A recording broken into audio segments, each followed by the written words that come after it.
Angkor Wat was first a Hindu, then subsequently a Buddhist, temple complex in Cambodia and the largest religious monument in the world.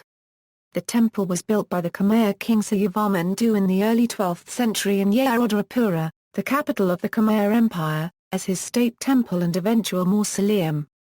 Breaking from the Shaiva tradition of previous kings, Angkor Wat was instead dedicated to Vishnu. As the best preserved temple at the site, it is the only one to have remained a significant religious center since its foundation. The temple is at the top of the high classical style of Khmer architecture, which received major influence from Kalinga architecture. It has become a symbol of Cambodia, appearing on its national flag, and it is the country's prime attraction for visitors. Angkor Wat combines two basic plans of Khmer temple architecture, the Temple Mountain and the later Gallery Temple, based on early Dravidian architecture, with key features such as the Jugati. It is designed to represent Mount Meru, home of the Devas in Hindu mythology, within a moat and an outer wall 3.6 kilometers long are three rectangular galleries, each raised above the next. At the center of the temple stands a quincunx of towers. Unlike most Angkorian temples, Angkor Wat is oriented to the west. Scholars are divided as to the significance of this. The temple is admired for the grandeur and harmony of the architecture, its extensive bas-reliefs, and for the numerous devatas adorning its walls. The modern name, Angkor Wat, means temple city, or city of temples in Khmer. Ankh, meaning city, or capital city, is a vernacular form of the word Noka, which comes from the Sanskrit word Negra. What is the Khmer word for temple grounds? Prior to this time the temple was known as Prapasnuluk, after the posthumous title of its founder. History. Angkor Wat lies 5.5 kilometers north of the modern town of Siem Reap, and a short distance south and slightly east of the previous capital, which was centered at Ba Phuon. It is in an area of Cambodia where there is an important group of ancient structures. It is the southernmost of Angkor's main sites. According to one legend, the construction of Angkor Wat was ordered by Indra to act as a palace for his son Prakhket Melia. According to the 13th century Chinese traveler Daguan it was believed by some that the temple was constructed in a single night by a divine architect. The initial design and construction of the temple took place in the first half of the 12th century, during the reign of Suryavarman II. Dedicated to Vishnu, it was built as the king's state temple and capital city. As neither the foundation stela nor any contemporary inscriptions referring to the temple have been found, its original name is unknown, but it may have been known as Vara Vishnu Lok after the presiding deity. Work seems to have ended shortly after the king's death, leaving some of the bas-relief decoration unfinished. In 1177, approximately 27 years after the death of Suryavarman II, Angkor was sacked by the Chams, the traditional enemies of the Khmer. Thereafter the empire was restored by a new king, Yaśodharapura VII, who established a new capital and state temple a few kilometers to the north. In the late 13th century, Angkor Wat gradually moved from Hindu to Theravada Buddhist use, which continues to the present day.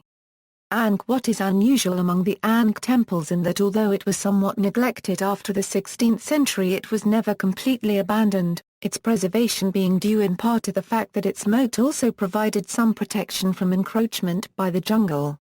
One of the first Western visitors to the temple was Antucubnio da Madalena, a Portuguese monk who visited in 1586 and said that it is of such extraordinary construction that it is not possible to describe it with a pen, particularly since it is like no other building in the world.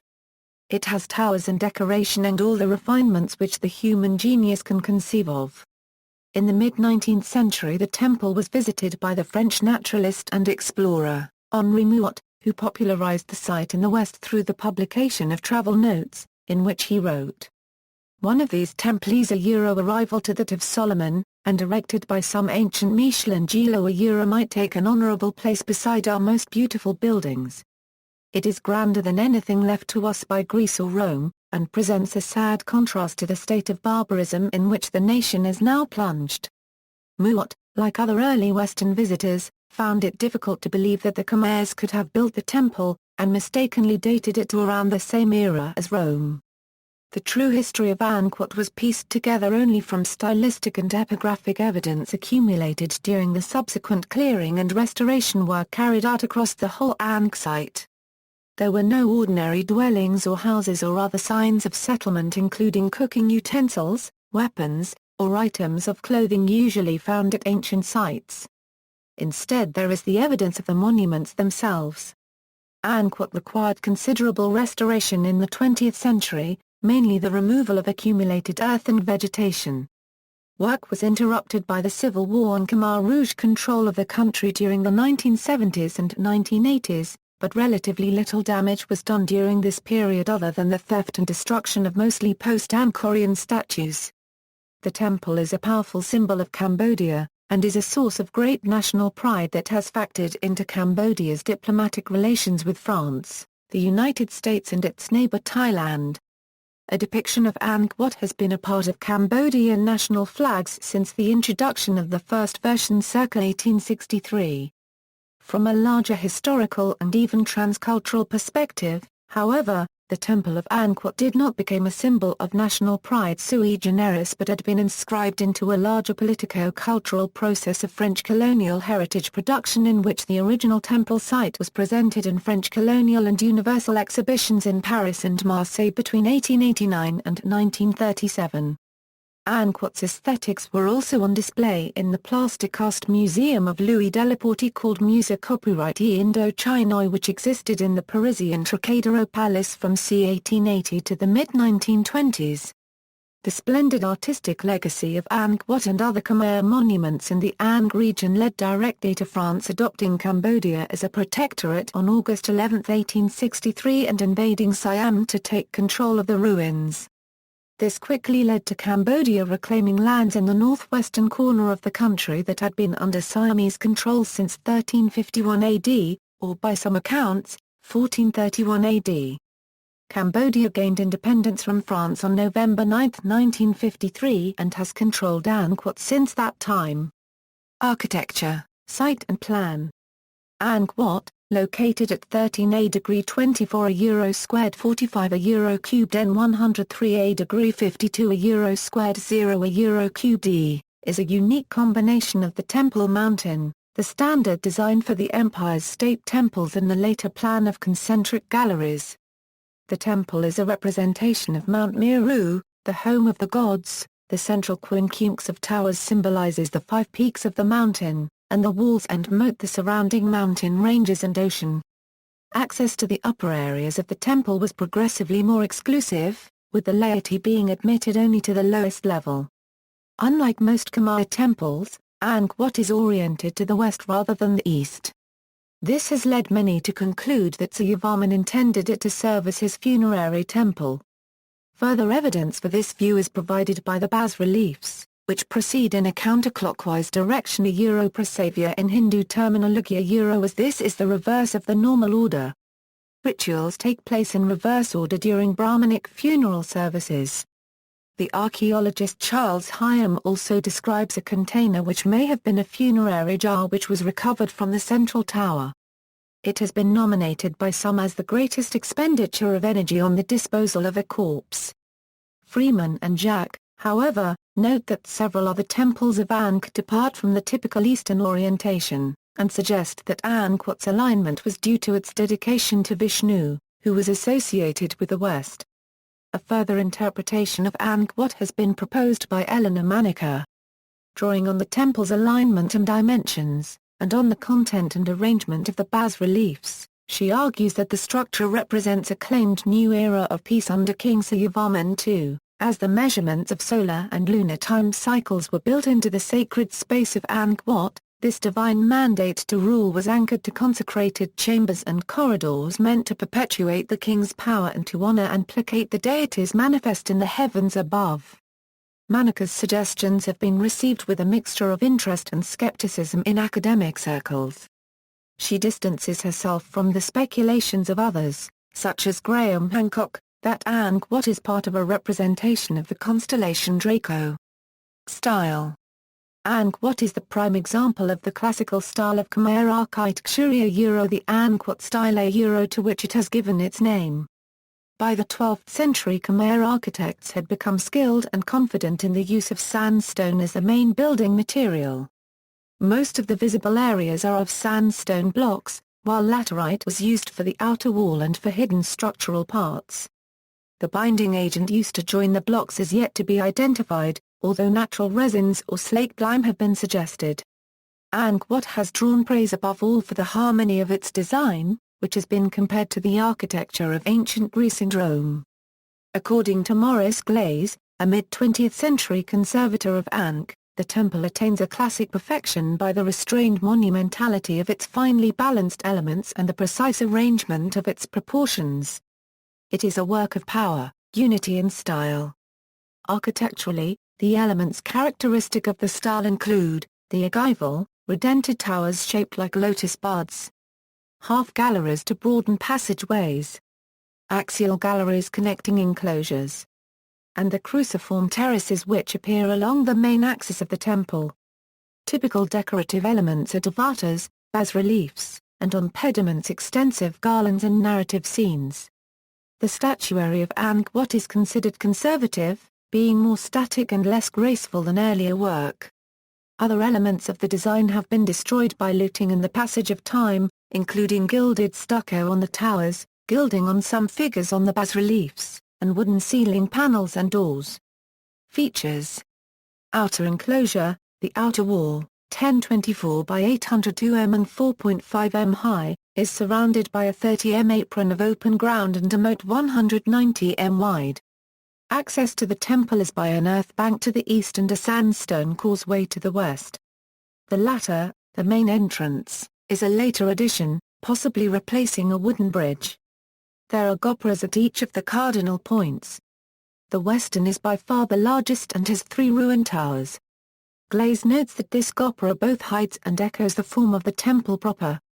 Under the southern tower is a statue of Vishnu, known as Tar-Reach, which may originally have occupied the temple's central shrine. Galleries run between the towers and as far as 2 further entrances on either side of the gopura, often referred to as elephant gates, as they are large enough to admit those animals. These galleries have square pillars on the outer side and a closed wall on the inner side. The ceiling between the pillars is decorated with lotus rosettes. The west face of the wall with dancing figures, and the east face of the wall with balustered windows, dancing male figures on prancing animals, and devatas, including the only one in the temple to be showing her teeth. The outer wall encloses a space of 820,000 square meters, which besides the temple proper was originally occupied by the city and, to the north of the temple, the royal palace. Like all secular buildings of Angkor, these were built of perishable materials rather than of stone, so nothing remains of them except the outlines of some of the streets. Most of the area is now covered by forest. A 350 m causeway connects the western gopura to the temple proper, with naga balustrades and 6 sets of steps leading down to the city on either side. Each side also features a library with entrances at each cardinal point, in front of the 3rd set of stairs from the entrance, and a pond between the library and the temple itself. The ponds are later additions to the design, as is the cruciform terrace guarded by lions connecting the causeway to the central structure. Central structure. The temple stands on a terrace raised higher than the city. It is made of 3 rectangular galleries rising to a central tower, each level higher than the last. Manaka interprets these galleries as being dedicated to the king, Brahma, the moon, and Vishnu. Each gallery has a gopura at each of the points, and the 2 inner galleries each have towers at their corners, forming a quincunx with the central tower. Because the temple faces west, the features are all set back towards the east, leaving more space to be filled in each enclosure and gallery on the west side. For the same reason the west-facing steps are shallower than those on the other sides. The outer gallery measures 187 by 215 meters, with pavilions rather than towers at the corners. The gallery is open to the outside of the temple, with columned half-galleries extending and buttressing the structure. Connecting the outer gallery to the second enclosure on the west side is a cruciform cloister called Pre Pone. Buddha images were left in the cloister by pilgrims over the centuries, although most have now been removed. This area has many inscriptions relating the good deeds of pilgrims, most written in Khmer but others in Burmese and Japanese. The 4 small courtyards marked out by the cloister may originally have been filled with water. North and south of the cloister are libraries. Beyond, the second and inner galleries are connected to each other and to 2 flanking libraries by another cruciform terrace, again a later addition. From the second level upwards, devatas abound on the walls, singly or in groups of up to 4. The second level enclosure is 100 by 115 m, and may originally have been flooded to represent the ocean around Mount Meru. 3 sets of steps on each side led up to the corner towers and gopuras of the inner gallery. The very steep stairways represent the difficulty of ascending to the kingdom of the gods. This inner gallery, called the Bakan, is a 60 m square with axial galleries connecting each gopura with a central shrine, and subsidiary shrines located below the corner towers. The roofings of the galleries are decorated with the motif of the body of a snake ending in the heads of lions or garudas. Carved lintels and pediments decorate the entrances to the galleries and to the shrines. The tower above the central shrine rises 43 m to a height of 65 m above the ground. Unlike those of previous temple mountains, the central tower is raised above the surrounding 4. The shrine itself, originally occupied by a statue of Vishnu and open on each side, was walled, and when the temple was converted to Theravada Buddhism, the new walls featuring standing Buddhas. In 1934, the conservator George Trover copyright excavated the pit beneath the central shrine, filled with sand and water. It had already been robbed of its treasure, but he did find a sacred foundation deposit of gold leaf 2 meters above ground level. Decoration integrated with the architecture of the building, and one of the causes for its fame is Angkor Wat's extensive decoration, which predominantly takes the form of bas-relief friezes. The inner walls of the outer gallery bear a series of large-scale scenes mainly depicting episodes from the Hindu epics the Ramayana and the Mahabharata. Hayam has called these, the greatest known linear arrangement of stone carving. From the northwest corner anti-clockwise, the western gallery shows the Battle of Lanka and the Battle of Kurukshetra. On the southern gallery follow the only historical scene, a procession of Suryavarman II, then the 32 hells and 37 heavens of Hindu mythology.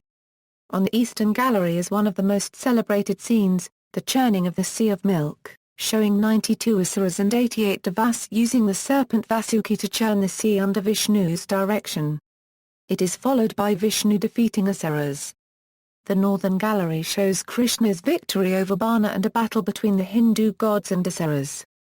The northwest and southwest corner pavilions both feature much smaller scale scenes, some unidentified but most from the Ramayana or the life of Krishna.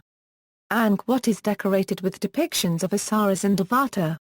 There are more than 1,796 depictions of devata in the present research inventory. Angkor Wat architects employed small asura images as decorative motifs on pillars and walls. They incorporated larger devata images more prominently at every level of the temple from the entry pavilion to the tops of the high towers.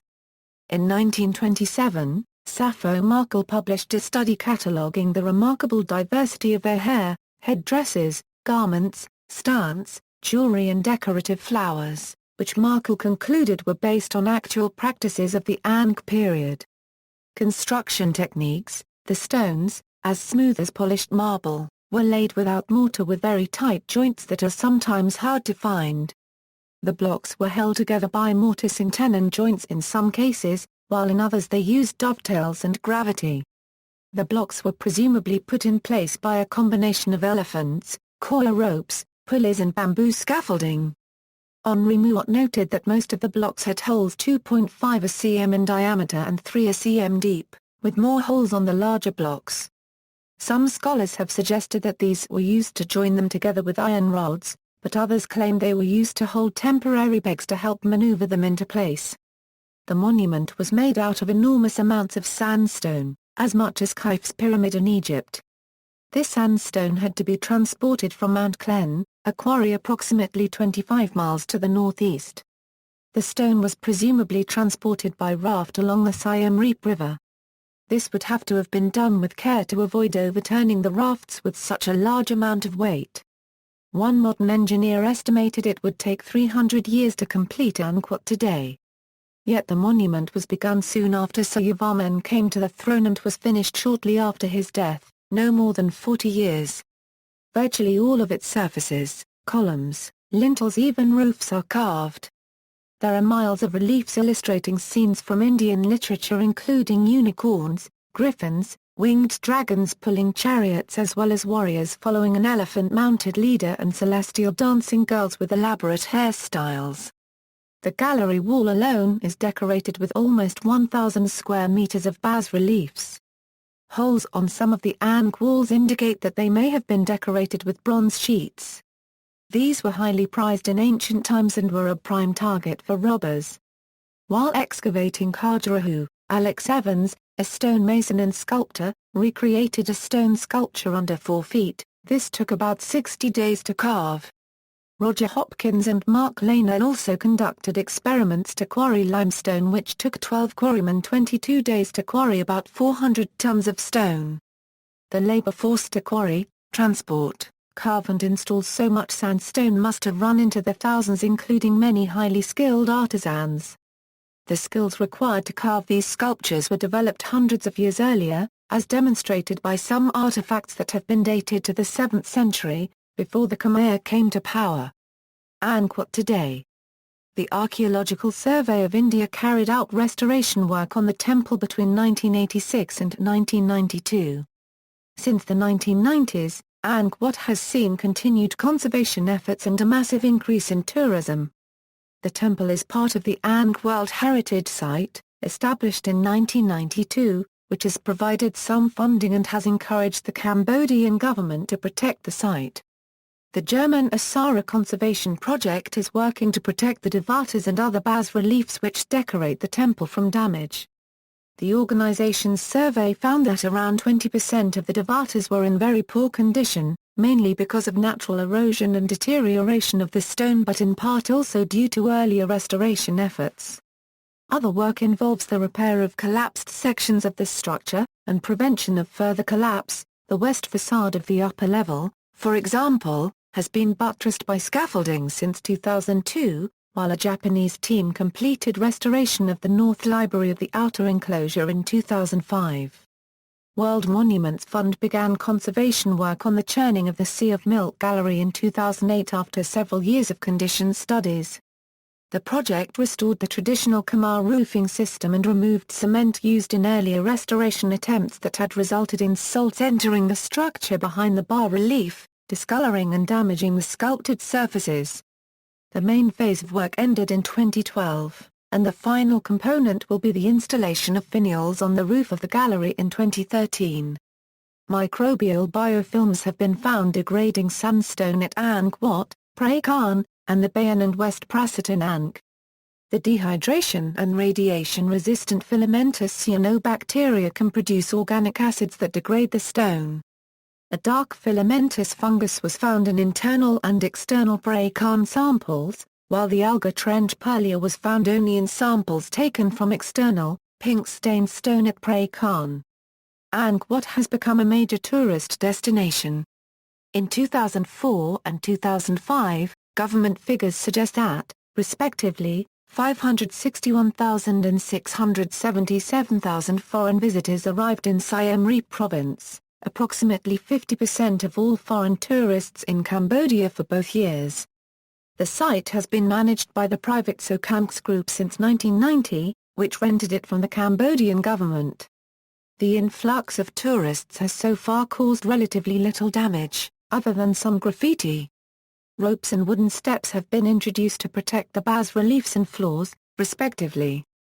Tourism has also provided some additional funds for maintenance. As of 2000, approximately 28% of ticket revenues across the whole Angkor site was spent on the temple. Although most work is carried out by foreign government-sponsored teams rather than by the Cambodian authorities. Since Angkor Wat has seen significant growth in tourism throughout the years, UNESCO and its International Coordinating Committee for the Safeguarding and Development of the Historic Site of Angkor, in association with representatives from the royal government and Asara, organized seminars to discuss the concept of cultural tourism. Wanting to avoid commercial and mass tourism, the seminars emphasized the importance of providing high-quality accommodation and services in order for the Cambodian government to benefit economically, while also incorporating the richness of Cambodian culture. In 2001, this incentive resulted in the concept of the Angkor Tourist City, which would be developed with regard to traditional Khmer architecture, contain leisure and tourist facilities, and provide luxurious hotels capable of accommodating large amounts of tourists. The prospect of developing such large tourist accommodations has encountered concerns from both ASARA and the ICC, claiming that previous tourism developments in the area have neglected construction regulations and more of these projects have the potential to damage landscape features. Also, the large scale of these projects have begun to threaten the quality of the nearby town's water, sewage, and electricity systems. It has been noted that such high frequency of tourism and growing demand for quality accommodations in the area, such as the development of a large highway, has had a direct effect on the underground water table, subsequently straining the structural stability of the temples at Angkor Wat. Locals of Siem Reap have also voiced concern over the charming nature and atmosphere of their town being compromised in order to entertain tourism. Since this charming local atmosphere is the key component to projects like Angkor Tourist City, local officials continue to discuss how to successfully incorporate future tourism without sacrificing local values and culture. At the ASEAN Tourism Forum 2012, both parties have agreed Borobudur and Angkor Wat to become sister sites and the provinces will become sister provinces. 2 Indonesian airlines are considering the opportunity to open a direct flight from Yogyakarta, Indonesia to Siem Reap. References. Bibliography, Albanese, Marilia. The Treasures of Angkor. Via White Star Publishers. ISBN 88-544-0117-X. Briggs, Lawrence Robert. The Ancient Khmer Empire. White Lotus. ISBN 974-8434-93-1. Forbes, Andrew. Henley, David. Angkor, Eighth Wonder of the World. Chiang Mai, Cognoscenti Books. The Scene, B0085RYWOO, Freeman, Michael and Jacques, Claude. Ancient Angkor. River Books. ISBN 0-8348-0426-3. Hyam, Charles. The Civilization of Angkor. Phoenix. ISBN 1-84212-584-2. Hyam, Charles. Early Cultures of Mainland Southeast Asia. Art Media Resources. ISBN 1-58886-028-0. Ingthorexy. Achievement of ASARA Problems and Resolutions in the Management of the Angkor Area. Jestup, Helen Ibsen. Brukoff, Barry. Temples of Cambodia, The Heart of Angkor. Bangkok, River Books. ISBN 978-616-7339-10-8. Petrochenko, Michelle. Focusing on the Angkor Temples, The Guidebook, 383 pages, Amaran Printing and Publishing, 2nd edition, ISBN 978-616-300-50960. Ray, Nick. Lonely Planet Guide to Cambodia. ISBN 1-74059-111-9. External links, Buckley, Michael. Vietnam, Cambodia and Laos Handbook. Avalon Travel Publications. Online excerpt The Churning of the Ocean of Milk retrieved July 25, 2005. Glaze, Morris. The Monuments of the Angkor Group. Retrieved July 14, 2005. University of Applied Sciences Cologne. German ASARA Conservation Project retrieved May 2, 2010. University of Heidelberg, Germany, Chair of Global Art History, Project. Heritage as a Transcultural Concept to Angkor Wat from an Object of Colonial Archaeology to a Contemporary Global Icon, 1, BBC Horizon. Atlantis Reborn. Broadcast BBC 2 November 4, 1999, retrieved July 25, 2005. Angkor Wat a Surreal Authority Official Description, Angkor Wat and Angkor Photo Gallery by Jaroslav Ponka May 2010, Angkor Digital Media Archive a Photos, laser scans, panoramas of Angkor Wat's Western Causeway and Banjak Dei from a Siak Sophia University of California Partnership. Free 3D Virtual Interactive Model of Angkor Wat, BBC, Map reveals ancient urban sprawl August 2007, Guide to the Angkor Monuments a PDF downloadable English translation of Maurice Glaze's 1944 guide, Inventory of Angkor Wat Devata February 2010, Laser Technology reveals Lost City around Angkor Wat June 2013, Roland Fletcher, Director of the Greater Angkor Project, lectures on LEDAR, Water and Greater Angkor in November, 2013.